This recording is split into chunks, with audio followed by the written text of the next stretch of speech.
Good morning बच्चों। बेटा kinetic energy तक डिस्कशन हम कर चुके हैं। काइनेटिक एनर्जी का और लीनियर मोमेंटम का एक रिलेशन डिराइव किया था हमने। तो वहाँ पर आपके पास आएगा K = p²/2m, ठीक है। और आपने काइनेटिक एनर्जी का रिलेशन 1/2 mv² भी डिराइव कर लिया था। ओके, आज हम बात करेंगे पोटेंशियल एनर्जी की। तो बच्चों काइनेटिक एनर्जी जो थी वो बॉडी में उसके मोशन की वजह से थी, ठीक है।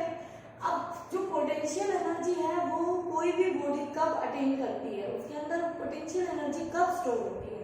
तो पोटेंशियल एनर्जी आपके पास मेनली 3 टाइप्स की है। एक आएगी आपकी ग्रेविटेशनल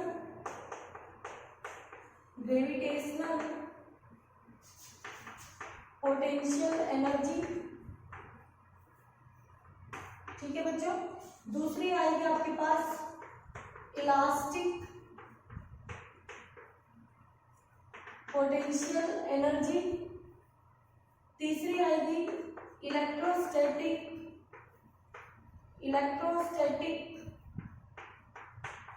पोटेंशियल एनर्जी। बेटा अब हम बात करेंगे ग्रेविटेशनल पोटेंशियल एनर्जी की और इलास्टिक पोटेंशियल एनर्जी की। जो इलेक्ट्रोस्टैटिक पोटेंशियल एनर्जी है वो आपकी क्लास 12 में आएगी, तो वो वहां डिस्कस करोगे आप।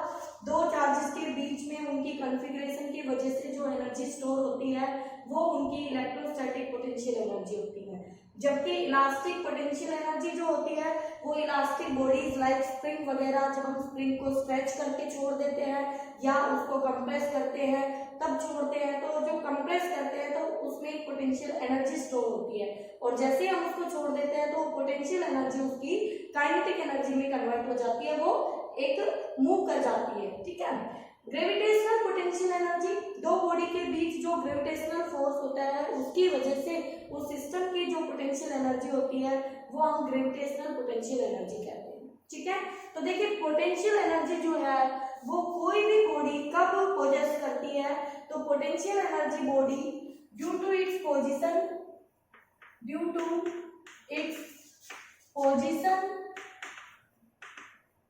And configuration.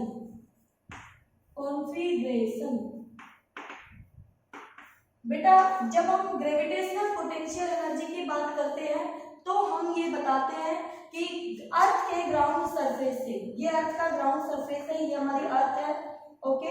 इसके सरफेस से कितनी हाइट पर कोई बॉडी है, तो उस हाइट पर ले जाने के लिए जो हमें वर्क करना पड़ेगा वो वर्क उसकी ग्रेविटेशनल पोटेंशियल एनर्जी के फॉर्म में स्टोर हो जाएगा। तो वो डिपेंड कर रही है उसकी पोजीशन पर। किस पे डिपेंड कर रही है? पोजीशन पर।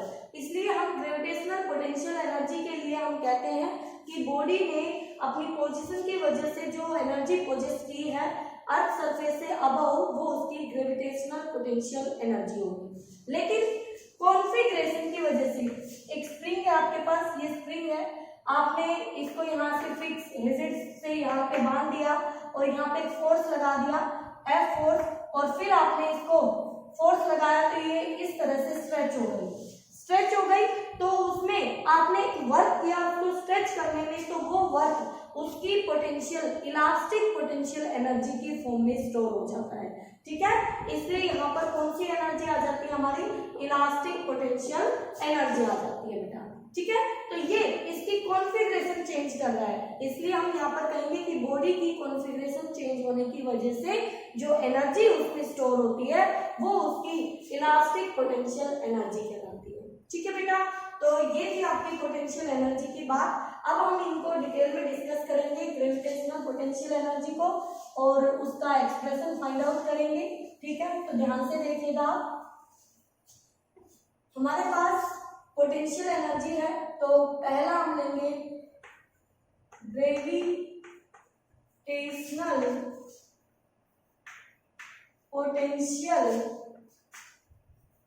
एनर्जी, और बेटा हम इसको U से रिप्रेजेंट करेंगे, तो ग्रेविटेशनल पोटेंशियल एनर्जी, ठीक है।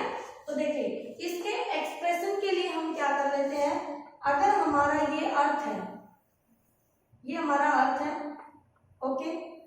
अर्थ से h हाइट ऊपर एक बॉडी को ले जाने के लिए हमने उस पर कोई F फोर्स लगाया होगा। बोलो बेटा, इसको ऊपर ले जाना है h हाइट ऊपर, तो h हाइट ऊपर ले जाने के लिए तो हम उस बॉडी को विदाउट एक्सेलरेशन, उसमें एक्सेलरेशन नहीं आने देंगे, विदाउट एक्सेलरेशन, जीरो एक्सेलरेशन से लेके जाएंगे। इसका मतलब जो हमारा F अप्लाइड है वो जस्ट किसके इक्वल होगा, mg के इक्वल, जो ग्रेविटी उस पर फोर्स लगा रही है। ठीक है, क्योंकि अर्थ इसको अपने सेंटर की तरफ mg फोर्स से खींच रही है, लेकिन आप इस पे इतना ही फोर्स लगा के इसको धीरे धीरे धीरे धीरे h हाइट तक ऊपर लेके जा रहे हैं। तो जो अप्लाइड फोर्स है, अप्लाइड फोर्स हमने जस्ट कितना अप्लाई किया है कि वो mg के इक्वल हो, ताकि उसमें एक्सेलरेशन कितना हो बॉडी में, जीरो एक्सेलरेशन हो।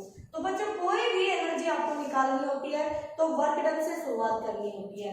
तो बेटा वर्क डन होता है W equal to F dot S। ठीक है, फोर्स भी ऊपर है, डिस्प्लेसमेंट भी ऊपर है, तो थीटा हमारा यहाँ पर बन गया जीरो। कौन सा फोर्स, अप्लाइड फोर्स। कौन सा फोर्स कह रही हूँ मैं, अप्लाइड फोर्स कह रही हूँ। तो बताओ जो वर्क डन होगा बाय अप्लाइड फोर्स हम निकाल रहे हैं, बाय अप्लाइड फोर्स। तो आपके पास फोर्स कितना है, mg, बिल्कुल फोर्स की वैल्यू रख दी।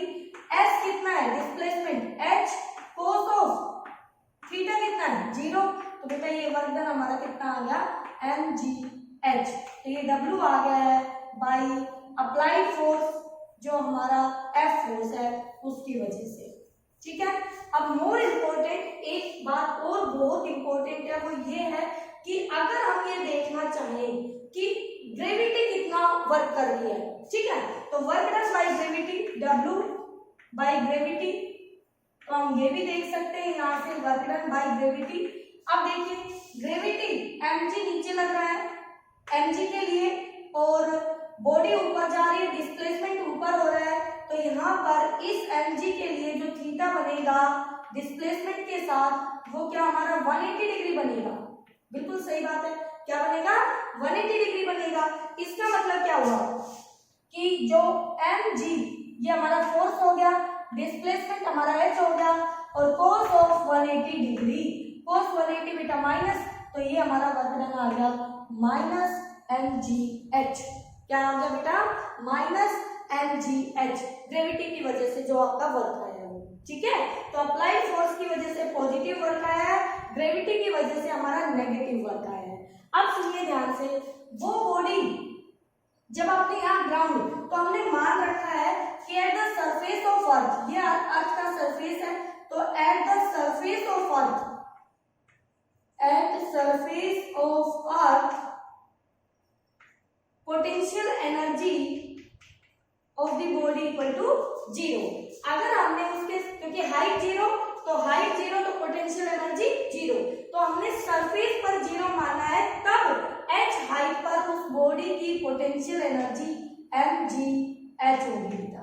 क्या होगी, mgh होगी।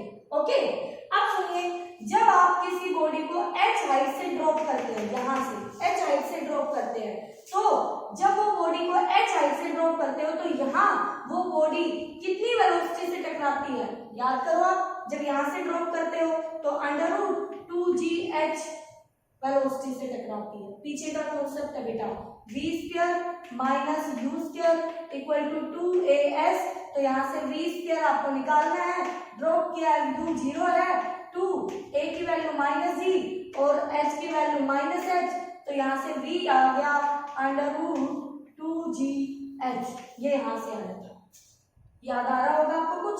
तो इस बॉडी की जो वेलोसिटी होगी सरफेस पर वो इतनी होगी, बिल्कुल होगी, तो उस बॉडी की kinetic energy mv square equal to, तो हम जब यहाँ पर v की वैल्यू पुट करेंगे तो v की वैल्यू स्क्वायर करेंगे तो क्या 2gh, यानी 2 से 2 कट जाएगा, और वो काइनेटिक एनर्जी, ये आपकी काइनेटिक एनर्जी, तो ये काइनेटिक एनर्जी हमारी mgh के इक्वल आएगी।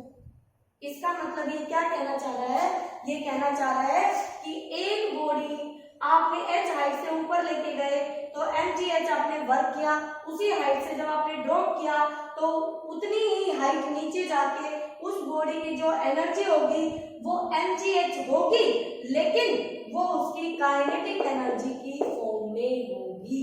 ठीक है, तो यहाँ पर आप आगे पढ़ेंगे कि जो मैकेनिकल एनर्जी है वो हमारी कंजर्व रहती है। कब कंजर्व रहती है? ग्रेविटेशनल फोर्स के केस में, जब हम एक बॉडी को फ्री फॉल करते हैं। ठीक है, ये टॉपिक आपका आगे आएगा, तो आप यहाँ पे ये बातें समझ गए होंगे। ये सारी कॉन्सेप्चुअल बातें थी बच्चों, ये यहाँ से जो हमने डिस्कस किया ये सारे कॉन्सेप्चुअल बातें थी। ओके, तो ये रिलेशन आपको डिराइव करना पूछा जा सकता है ग्रेविटेशनल पोटेंशियल एनर्जी के लिए, तो हम इस तरह से इस रिलेशन को डिराइव करेंगे। ओके, अब ध्यान ये रखना कि अगर हमारे पास अप्लाइड फोर्स का वर्क आता है तो वो वर्क हमारा mgh पॉजिटिव यानी एक्सटर्नल का है, और अगर ग्रेविटी का फोर्स पूछता है तो वो माइनस mgh है, वो माइनस mgh है। ठीक है बेटा, तो ये आपको ध्यान रखना है, आगे ये कॉन्सेप्ट आपको यूज करना है, बहुत ही इंपॉर्टेंट है। अब देखिए दो टर्म हम डिस्कस करेंगे। कौन सी दो टर्म है? वो है आपके पास फोर्स के बारे में, conservative force and non conservative force कौन से होते हैं। तो ध्यान से सुनिएगा, कंजर्वेटिव फोर्स और नॉन कंजर्वेटिव फोर्स क्या होते हैं बेटा?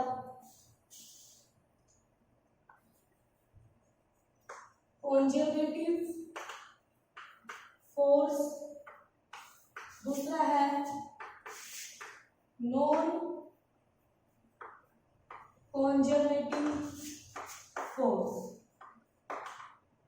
अब सुनिए इनके बारे में ये क्या कहता है।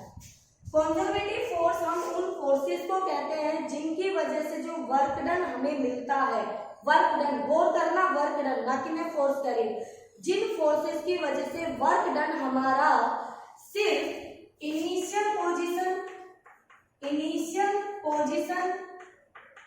एंड फाइनल पोजीशन पर डिपेंड करे, फाइनल पोजीशन पर, not depend on the nature of path, जो नेचर ऑफ पाथ पर डिपेंड, नेचर ऑफ पाथ पर डिपेंड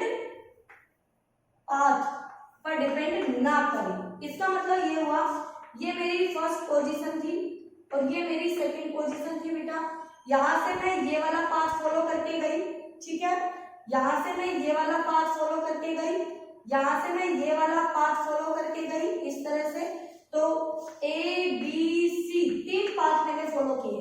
अगर मेरा कंजर्वेटिव फोर्स होगा तो उस फोर्स से तीनों पाथ से जो वर्क मिलेगा मुझे वो सेम वर्क मिलेगा। कैसा मिलेगा? सेम वर्क मिलेगा। और यहाँ पे एक इंपॉर्टेंट बात ये भी है कि कंजर्वेटिव फोर्सेस के लिए जो वर्क डन होता है over A close loop is zero. W by conservative force over a closed loop is 0। ये आपका 0 होगा। क्यों? क्योंकि बेटा आप 1 पोजीशन से 2 पोजीशन पर गए हो तो आपने ये पाथ फॉलो किया, वापस ऐसे आए हो तो आपने ये पाथ फॉलो किया।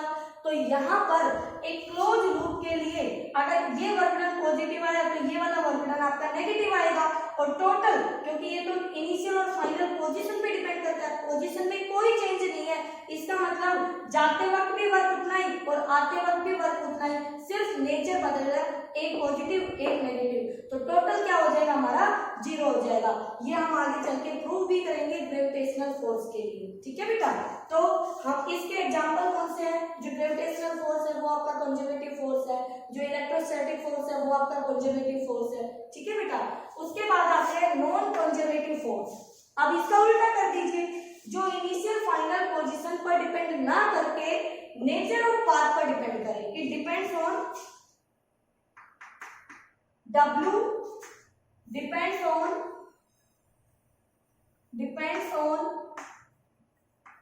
nature of path, not on the initial and final position। तो इसके एग्जांपल कौन से बेटा? आपका force of friction, viscous force, जो आगे चल के दो लिक्विड लेयर्स के बीच में अपोजिंग फोर्स होता है, रिलेटिव मोशन का अपोज करता है, वो विस्कस फोर्स होता है इन लिक्विड्स। और ये सॉलिड्स के लिए फोर्स ऑफ फ्रिक्शन। तो ये वो फोर्स है जो नेचर ऑफ पाथ पे डिपेंड करेंगे, ये आपके इनिशियल एंड फाइनल पोजीशन पर डिपेंड नहीं करेंगे। ठीक है बेटा, तो ये थे हमारे पास conservative and non conservative force. इसको हम कंटिन्यू रखेंगे अपनी नेक्स्ट वीडियो में, वहां पर प्रूव करेंगे gravitational force is a conservative force, ठीक है। तो उसका प्रूफ आएगा आपके पास, बहुत ही इंपॉर्टेंट है। फिर मैकेनिकल एनर्जी को प्रूव करेंगे कि वो कंजर्व होती है when a body is falling freely, ठीक है। ओके बेटा।